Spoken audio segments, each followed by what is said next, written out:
Hello friends, welcome to Bhanu's அரசுவை அரிசில். இன்றைக்கி நம்ம லிச்சி சர்பத் எப்படி பண்ணுறதுன்னு பார்க்கலாம் வாங்க. அதுக்கு நான் பழுத்ததாக ஒரு 10-15 லிச்சி எடுத்துக்கிட்டேன்.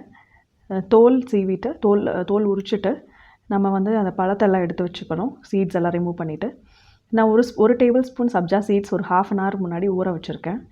பாருங்க, தோல்லாம் எடுத்துகிட்டு மிக்ஸி ஜாரில் இந்த மாதிரி பழம் எல்லாம் போட்டுட்டு கொட்டையை ரிமூவ் பண்ணிடணும். நம்ம ஒரு 4 டேபிள் ஸ்பூன் நான் சர்க்கரை ஆட் பண்ணிக்கிறேன். ஸோ சர்க்கரை ஆட் பண்ணதுக்கப்புறம் நம்ம பல்ஸ் மோடில் போட்டு ஒரு 2 சுற்று விட்டோம் அப்படின்னா அந்த பழம்லாம் அரைப்பட்டுரும்.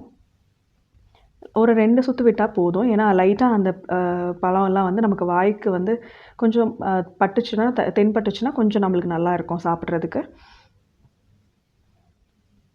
இந்த மாதிரி ஜூஸ் அரைச்சி எடுத்துக்கோங்க. கொஞ்சம் நான் சில் வாட்டர் யூஸ் பண்ணியிருக்கேன். ஐஸ் க்யூப்ஸ் நான் யூஸ் பண்ணலை, ஃப்ரிட்ஜ் வாட்டர் யூஸ் பண்ணியிருக்கிறேன். நான் தண்ணி மிக்ஸ் பண்ணி நீங்கள் அடித்து எடுத்துக்கிட்டிங்கன்னா இப்போ பாருங்கள், சர்வ் பண்ணலாம்.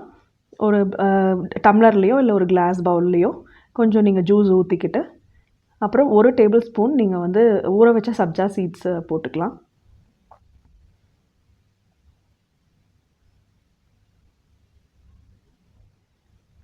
மறுபடியும் கொஞ்சம் ஜூஸ் ஊற்றி மறுபடியும் வேணால் சப்ஜா சீட்ஸ் போட்டுட்டு நம்ம கொஞ்சம் டாப்பில் லிச்சி ஃப்ரூட் இருந்துச்சுன்னா அதையும் வச்சு டெக்கரேட் பண்ணி நம்ம சர்வ் பண்ணலாம்.